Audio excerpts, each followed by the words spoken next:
একসাথে বলেন, ইমানি শক্তি বাড়াবার দরকার আছে না নাই? এই তাকবীরে বিনিময়ে ইমানি শক্তি বাড়বে ইনশাল্লাহ। বলেন আল্লাহু আকবার, জোরে বলেন। এইবার তাকাবেন আর চোখের পানি ফেলবেন, কোনো দিকে ঘাটটা পড়বে না। এই দেখো, ওই যে বাচ্চারা কথা বলে বাম পাশে, এই কলিজার টুকরা ভাই আমার,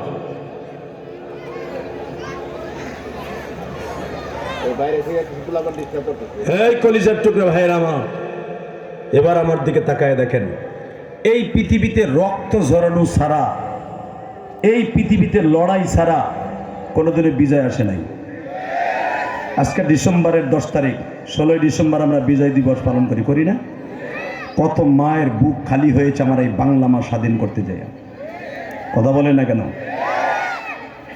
শুধু আমি আপনাদের দুইটা পাও ধরবো, এই বাংলাদেশ যারা স্বাধীন করেছে, মুক্তিযুদ্ধ 71 মুক্তিযোদ্ধার সালাম জানাই তাদেরকে। জুলাই সনদ আমরা দিলাম, 71 যারা যুদ্ধ করে আমার বাংলা মা এনে দিয়েছে তাদেরকে অস্বীকার করা যাবে না? কথা বলেন না কেন? তারা আমার দেশ ফিরাই দিয়েছে।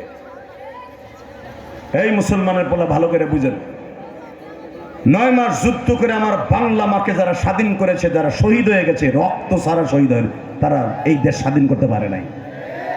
শুধু আপনাদের দুইটা পাও ধরে বলবো, মক্কা নগরীও নবী স্বাধীন করেছে, রক্ত ছাড়া নয়। কথা বলতে হবে, আল্লাহু আকবার জোরে বলতে হবে। ইন্না ফাতাহনা লাকা ফাতাহাম মুবিনা, এই আয়াত যেদিন সকালবেলা নাযিল হয়, দেখবেন এখানে মা খাদিজার বাড়ির সামনে একটা মসজিদ আছে। এই মসজিদটার নাম হলো মসজিদে ফাতাহ। কি নাম? মসজিদে, সবাই বলেন। এই মসজিদটা দেখতে মন চায় না? একবার হলো যাবেন ইনশাল্লাহ। বলেন মসজিদে জেনের কেবলই ডাইন বাম পাশে, আপনি যাওয়ার সময় মসজিদে জেনের ডাইন পাশে বাজবে মসজিদে ফাতাহ।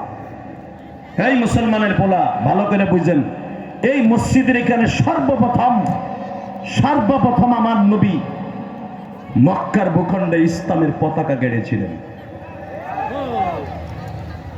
এই জায়গায় যখন ইসলামের পতাকা গাড়া হয়, 30 হাত বাঁশের উপরে, লাঠির উপরে কালেমার পতাকা ধা ধা করে উঠতেছে।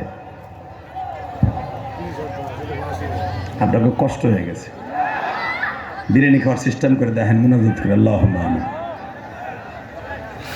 বলবো জোরে বললে অসুবিধা কি হয়েছে? না, এটা জোরে কয়েন, আল্লাহ খুশি, আমিও খুশি। এবার একটু বলায় বিজয় মাসের আওয়াজে দেখাই দেন তো, নবীর দেশে বিজয় হচ্ছে। তখন মক্কার সবচেয়ে বড় লিডার হলো আবু সুফিয়ান। কে? আবু সুফিয়ান সকালবেলা শুনতে পাইল মক্কায় খালি নারায়ে তাকবীর, নারায়ে তাকবীর, নারায়ে তাকবীর, নারায়ে তাকবীর, লিল্লাহি তাকবীর, লিল্লাহি তাকবীর। মক্কার অলিতে গলিতে পাহাড়ের উপরে খালি পতাকা উঠতেছে আর লিল্লাহি তাকবীর বলতেছে। যেরকম ভাবে আমাকে বাংলাদেশে স্বাধীন হওয়ার পরে কি একটা গান হয়েছিল না? গান গাইছে না? হ্যাঁ, এদিকে তাকান। ঠিক মক্কার ভূখণ্ডে একটাই গান হয়েছে, লিল্লাহি লিল্লাহি আল্লাহু আকবার। এই আওয়াজ হইতেছে, আল্লাহু আকবার আওয়াজ হইতেছে, আওয়াজ হইতেছে। হঠাৎ করে আমার বিশ্বনবী বললেন, দেখো তো কোন বাড়িতে কোন মহিলা অসুস্থ হয়ে পড়ে রয়েছে, দেখো তো কোন বাড়িতে কোন মানুষটা অসুস্থ হয়ে পড়ে রয়েছে। হযরত ওমর কয়, ইয়া রাসূলুল্লাহ, অসুস্থ জায়গায় ধরে আনবো, ওটা কি তাজা মাটি দেবো? ওরা কি ধরে না জিন্দা কবর দিয়ে দেবো? নবী কয়, তুমি রাগী মানুষ, তুমি তো মুসা মার্কা মানুষ। মুসা আলাইহিস সালাম যেরকম রাগী ছিল, ফেরাউন নমরুদ অন্যায় করছে, সাদ্দাত হামান অন্যায় করছে, সাথে সাথে কারুনরে বলে দিছে জমিন ওরে ধ্বংস করে দে। তোমারে নয়, তোমার দোকান পাট, তোমার বাড়ি ঘর দখল করে নিছে আবু সুফিয়ানের বাহিনী, আবু জেহেলের বাহিনী। তুমি কি ভুলে গেছো তুমি একজন মুসলমান? সুবহানাল্লাহ বলেন না? তুমি যে তাকে বাড়ি ঘর দখল করবা, এই অসুস্থ মানুষটার ধৈরাই না তাজা মাটি দিবা, আমি নবীকে এটি কইছি?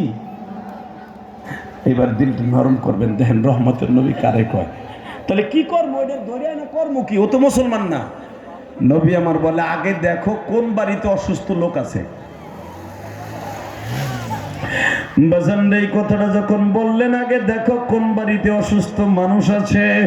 সব সাহাবীরা তালাশ করতেছে বাবা কোন বাড়িতে অসুস্থ মানুষ আছে।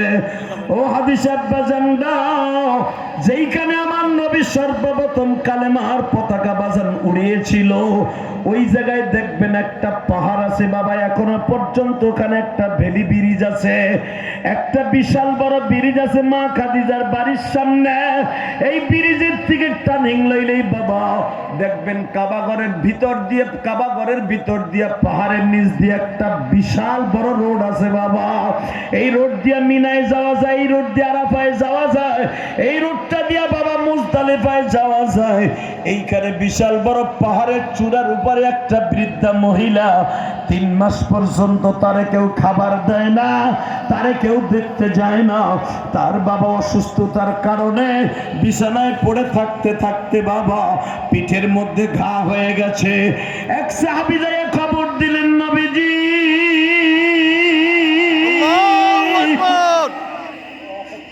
এই মহিলা পাহাড়ের উপরে শরীরে পছন্দ ধরছে, মহিলার যদি ট্রিটমেন্ট করা না হয় তার পিঠের মধ্যে ঘা হয়ে গেছে, ওই ঘায়ের মধ্যে পোকা আসছে। নবী তার ট্রিটমেন্ট না করলে মহিলা কোন রকম বেঁচে আছে, বাঁচবে না। মহিলা দেখলাম নবী এই শরীরের মতো, এর শরীরে যেমন শরীরে পোকা হয়, শরীরটা পচে গেছে, দুর্গন্ধে তার আত্মীয় স্বজন কেউ যায় না। ও বাজান, রাজনীতি কারে কয়, নেতা কারে কয় রে? এই নেতার কাছ দিয়ে রাজনীতি শিখো, তোমার নেতাগিরি মরার আগ পর্যন্ত কোনোদিন কাছ থেকে যাবে না। নেতা কারে কয়? নবী আমার শুনলেন, নহিলে একটা মহিলা শুনলে পছন্দ হচ্ছে, নবী আমার বিদ্যুৎ গতিতে ওই মহিলার বাড়িতে গেছে, তার পাশে যাইয়া বইছে, এত কষ্ট করে পাহাড়ে উঠা তার ঘরের মধ্যে যাইয়া সাহাবী বিভিন্ন হুজুরে খাদেম আনাস ইবনে মালিকরে বললেন, আলীকে বললেন, উসমান ইবনে আফফানকে বললেন, তাড়াতাড়ি গরম পানি করে নিয়ে আসো, সে তো মহিলা, তারে তো আমার ধরা জায়েজ হবে না, তুমি একটা কাজ করো।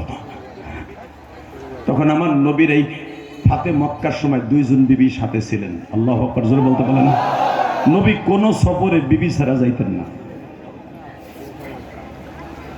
নবীর ফাতে মক্কার সময় কেউ বলেন মা উম্মে সালমা, জাইনাব বিনতে জাহাশ, কেউ বলেন আয়েশা উম্মে সালমা। যাই হোক, 2 জন বিবি আমার নবীর সাথেই সফরে ছিলেন। আর মা আয়েশা মাস ছিলেন, তার মানে নবী যে হজ করতে আসছিলেন বিদায় হজের সময়, ওই সময় মা আয়েশা ছিলেন। এই যে আয়েশা মসজিদ যাকে বলা হয়, মা আয়েশার মা তখন শরীর খারাপ হয়েছিল, ওই মসজিদের এখানে মাকে রেখে আসছিলেন। আল্লাহু আকবার বলতে পারলেন? আল্লাহু আকবার। এই হাদিসে দ্বারা বোঝা যায় মা আয়েশা সফরে ছিলেন, আর উম্মে সালমা মা ছিলেন। আমাদের 2 জন মা ছিলেন। আমার নবী বলে, একটা কাজ করো, তোমরা 2 জনেই মহিলারে ধরো, প্রেসিডেন্টের বউ। আমাদের দেশের মেম্বারের বউরও যদি কয় ওই মহিলার শরীরে পোকা ধরছে, একটু ধরে গোসল করাই আন, মেম্বারের বউ কবে তুমি যে ধরো।